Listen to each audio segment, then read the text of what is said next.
The Bruins came out on fire in Game 1 of the Eastern Conference Finals, downing Carolina 5-2 thanks to a huge third period.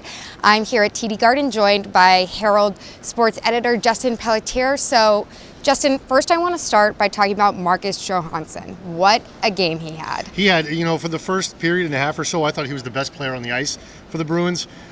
He was hustling, he was making great passes, and he set up that first goal for the Bruins, which was instrumental, being very patient with the puck and setting up Steven Kampfer for his first NHL playoff goal. Great pass there, great vision, and he really was the engine that kept them going early on in the game. The third period obviously was really the turning point for the Bruins. It really busted wide open with 4 goals in one period. How did things start clicking for them there?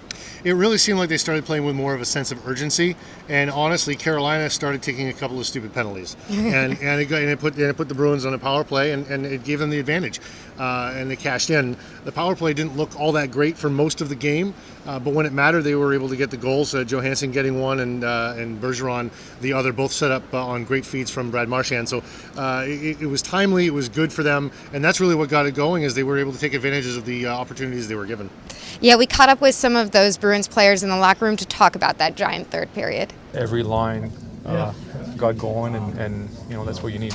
I kind of tried to sauce it, to be honest with you, but it was just meant to be. If I tried that again, it wouldn't happen. And I think it actually deflected off their defenseman's stick too. Went right to Marshy, and he gives it to Bergie, and Bergie usually puts that shelf, and I don't think he gets full wood on it, and it goes in the net. I think that's just playoff hockey too. I don't think it was a wild game. I think it was pretty even. Like, they had their period, and then we had our period. And like I said, the first one was kind of a split, so both teams had chances, and we just ended up scoring more goals. Okay, so Boston fans might be having a little bit of PTSD, because if you think about the Celtics series that just ended, they came out with a huge Game 1, making a statement, and then yikes, look what happened.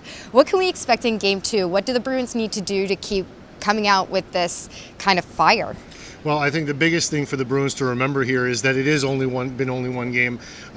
They've had a little bit of a trouble early in series. They did against Columbus as well. They came out, won the first game, lost the next 2 to go down 2-1 in that series, and so they need to make sure that they don't have a repeat performance. Big help for them in Game 2 is going to be Charlie McAvoy coming back from his 1-game suspension. That's going to shore up the blue line a little bit and hopefully make things go in the right direction for them in that one. Great. Well, Justin, thanks for joining me. And Game 2 is, of course, on Sunday at 3 p.m. For all Bruins content, stories, everything with this series, check out Boston Herald and bostonherald.com.